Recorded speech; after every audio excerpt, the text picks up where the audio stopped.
Hello, everybody. I'm Jillian Sakovits. A very warm welcome to Full-Time Review. It is presented by Amazon Prime. Coming up on today's show, we'll be breaking down the NWSL Rivalry Weekend with the one and only Tamerra Griffin from the Portland Thorns blockbuster win over the Seattle Reign on Sunday to warm and sunny Southern California, where Tamara was in San Diego to take in the SoCal Derby on Saturday night between Angel City and the Wave. Let's get into it. I am joined by Tamerra Griffin, who is phoning in from sunny Southern California. Hello, Tamara. Hi. Can you hear the calm, beachy breeze in my voice? I really can. Oh, I love it. I am so here for it. We're gonna get into the SoCal Derby, but I want to start with the late game on Sunday. We have to say this has to be the fiercest rivalry in the NWSL. Let's start with the Cascadia Rivalry, the highest scoring meeting in the rivalry's history, Tamara. This one finished Portland Thorns 4, Seattle Reign 2, 6 goals in total. Can you break this one down for us? First of all, I have to say that between the three rivalries that the league was promoting this weekend, Cascadia as a whole, before we get into the individual teams, it was like they walked into the party and just reminded everyone who that girl is when it comes to league rivalries. Like, after a weekend that, I completely appreciate that we're only in our second week back from the international break. People are still finding their legs, getting some of their, minutes back. But I also don't think I'm being dramatic by saying that a lot of the games this weekend were a little tepid, a little underwhelming. So it's so fitting. Not a ton of goals. Not a ton of goals and a ton of draws. It says a lot about the parity in the league, but some teams are still settling back into the second half of the season, clearly. And then Seattle Reign and Portland Thorns get on the pitch in Providence Park. We've been talking all week, every podcast, every TV show, every group chat about this particular matchup and what it might have meant, given that Christine Sinclair, Megan Rapinoe, so many of the OGs, Megan Klingenberg, who have made this rivalry what it is, are no longer playing. And yet, the youngins stepped up. Pietra Torden, Rayan Turner of the Portland Thorns, each getting a goal. It was fierce. It was tightly contested. The fact that Seattle went up a goal so early in the match and ended up losing 4-2 away, Portland Thorns being undefeated in Providence Park, and now have a Cascadia rivalry to cap it off, especially since they lost to Seattle during the last Cascadia rivalry. So many talking points from this one game, and I would say that the notes from this one match are more and juicier than most of the other games that we saw this weekend. So hats off to the Portland Thorns, but also hats off to Cascadia Rivalry, because nobody is going to forget this one, especially even those new to the league and are still sort of learning about this. You're 100% right. In this one, I feel like the Cascadia Rivalry was we're a real one. So this was the 43rd meeting between these two. And I want to talk about the winning side first. Let's talk about the Thorns. You mentioned it. Undefeated at home. So, Tamara, now they leapfrog Seattle in the standings. They go up to 5th place. They're 1 point behind San Diego, who's in 4th. For Portland, how big was this result, particularly on a weekend when there wasn't a lot of moving and shaking with those draws?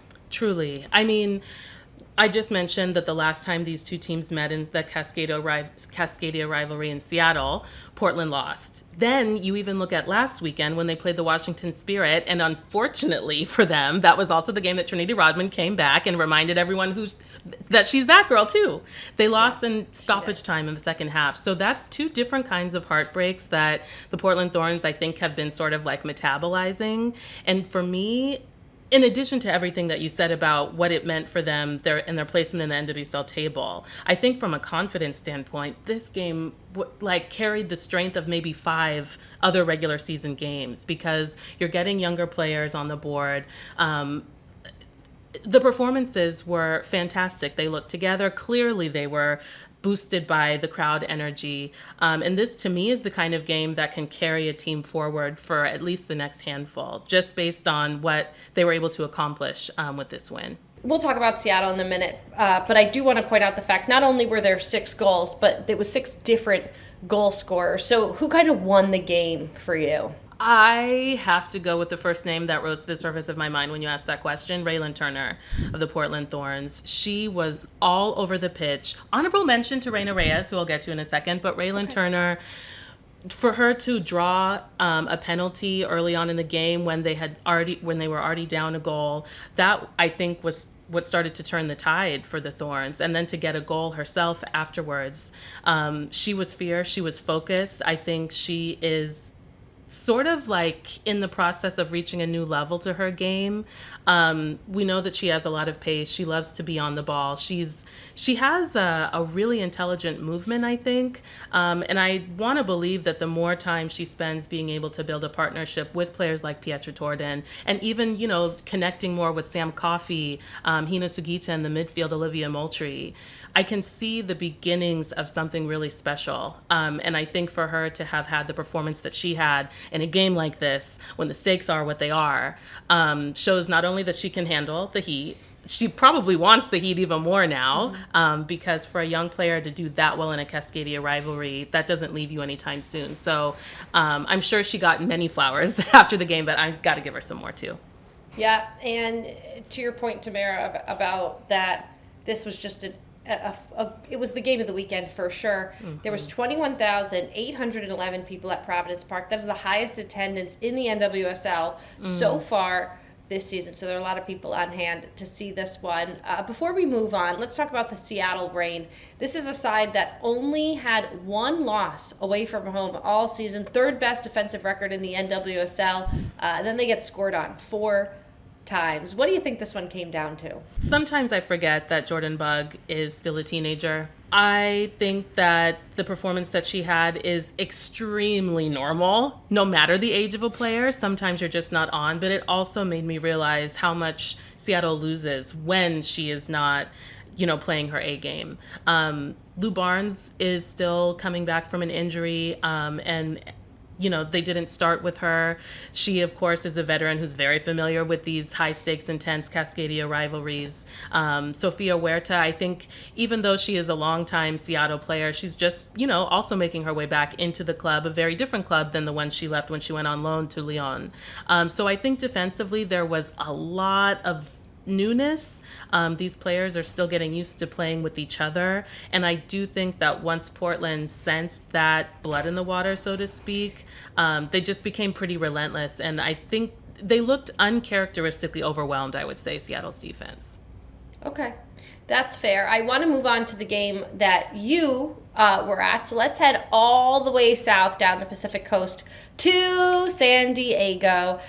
San Diego, Angel City, and the SoCal Derby. This one finished 1-1. Both teams, Tamara, coming into this league in 2022. So this is a young rivalry. So before we dive into that, I want to know, what was the atmosphere like at Snapdragon?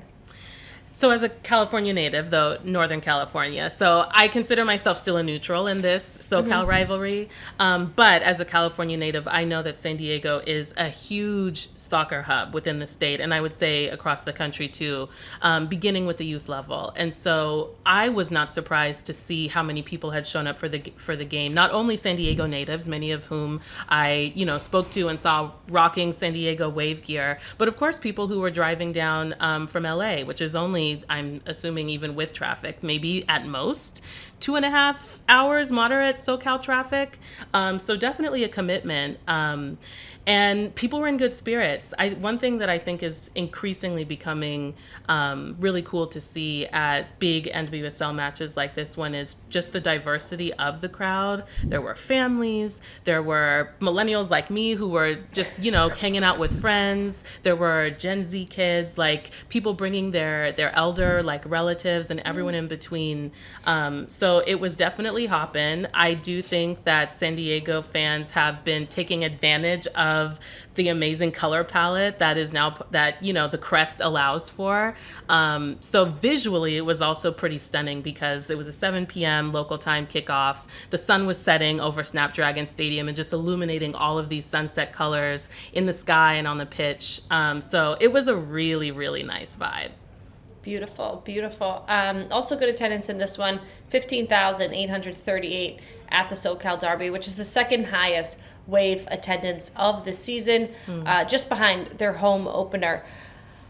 Okay, so if the Cascadia Rivalry on a scale of 1 to 10 is a 10, we are 3.5 years into this one. What would you rate this new young SoCal Derby? And maybe now my California bias is coming in a little bit, but I want to give it like a 6.5, maybe even a 6.8, so that if you round up, it's definitely going to be a 7. And a lot of that is based on my hopes for the potential for this rivalry.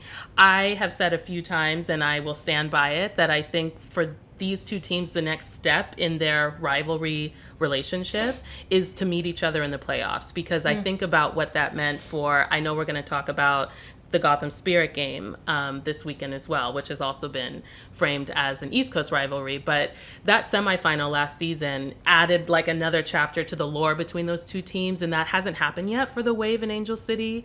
So I think that that's sort of like the next phase for them. But I do think that if you pan out even from soccer, there is always going to be some tension between the two cities that are not too far apart, that both have beautiful beaches, amazing Mexican food, and that you could spend a weekend in from either place casually. But, you know, each one thinks that they're the best. And so, of course, that's going to be sort of projected onto the soccer field. But to your point, they are both new teams and had very different origin stories. I think even now, despite the fact that they both have new coaches, even newer in Angel City's case, you know, they're still figuring things out. And I feel like there is sort of a sense of needing to have figured out some things individually before you can really go toe-to-toe with someone that you want to make your rival. Okay, that's fair. Let's talk about the game just a little bit. This one, as I mentioned, also finished 1-1. Both of the goals coming towards the end of the game in the final minutes. The first goal coming from Mackenzie Roby, putting San Diego ahead in the 85th minute. And I was looking back, and that was San Diego's first goal in 3 games. And then because of the international break, Tamara, that goes all the way back to June 13th, the last time that this team experienced like the feeling of scoring a goal. Then 7 minutes later, you had Alana Kennedy, who had in the equalizer to give us the final score of 1-1. Did San Diego deserve to win this game? I think the game deserved to end in a draw. Fair. Okay. I think that San Diego were probably favored to win going into the game. I also think that Angel City in recent games themselves have struggled to either equalize or completely come back from behind to win a game. So after San Diego scored first, I think things tilted even more in their favor. But I would guess that by their own standards, San Diego, emotionally, that probably felt like more of a loss to them than a draw. I think that once they scored first, the expectation certainly was that they were going to win. And at the same time, I think that Angel City, being able to demonstrate their ability to remain resilient and not lose focus and not sort of go down the negative spiral of conceding a goal, that was a win for them. And Alex Strauss, after the game, as well as the players who spoke in post-match press conferences, I'm so relaxed, my lips are just heavy now. They talked about how after losing to Seattle Reign last week, one of the things that they focused on this week in training was resilience, and what happens and what is required of them to come back after conceding a goal. So I think that San Diego would probably agree that they underperformed. There were a lot of, for such a possession-oriented team, a lot of sort of lack of clinical touches on the ball that gave Angel City hope at times where they needed to be putting the game away. And then on the flip side, Angel City, I think, showed one more sort of level of what they might be capable of when it comes to not conceding like mentally after they concede a goal.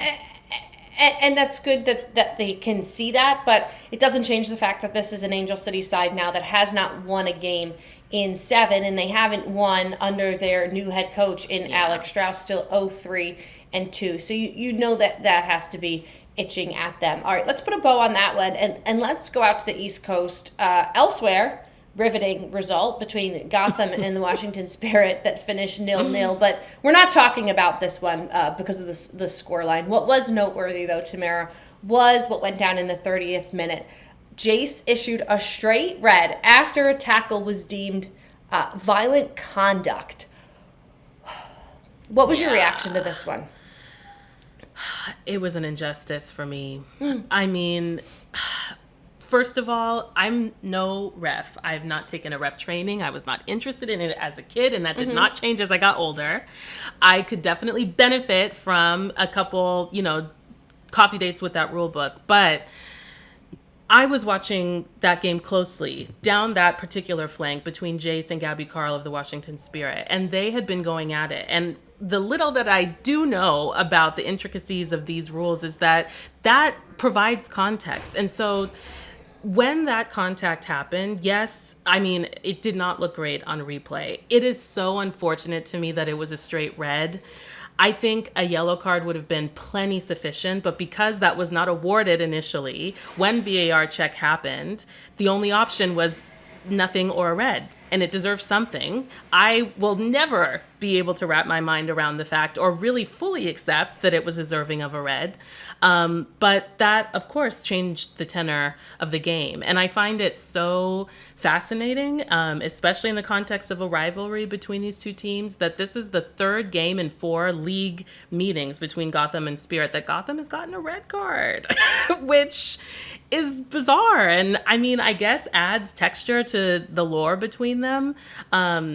I do think it was an accomplishment that they were able to get a point out of this one, because that has not been the case in the past. No, absolutely not. I guess the semi-good news in all of this is that Jace, of course, will be out the next game, and Gotham will be hosting the Houston Dash. So not an incredibly consequential game in the standings. And I do want to point out, because we're talking about where teams are lying, that the Washington Spirit now stay in third place. You've got the Orlando Pride in second. The Kansas City Current remain at the top of the table with a whopping 39 points, and the San Diego Wave in fourth place. Tamara, thank you so very much. I hope you're going to the beach. I hope you're doing something fun. So today, before we say goodbye, I want to give a very special shout out to my friend, my sister, my colleague, someone that I think the absolute world of, Susanna Fuller. You probably know her as Susanna Collins. We used to have the podcast, The Call Up, together, and we are just sisters in life and in soccer. As some of you may have seen, she shared over the weekend on social media that she was diagnosed with breast cancer earlier this year, and she is now undergoing chemotherapy. Susanna is such a warrior in how she has faced this, because one, to share this is incredible, and I just want to send her all of my love, wish her strength. But two, to honor her main reason for going public with such personal news, to remind all of us to go get checked. If you're listening and you're a woman, go get checked. If you're listening and there's a woman in your life, shoot them a text, give them a call.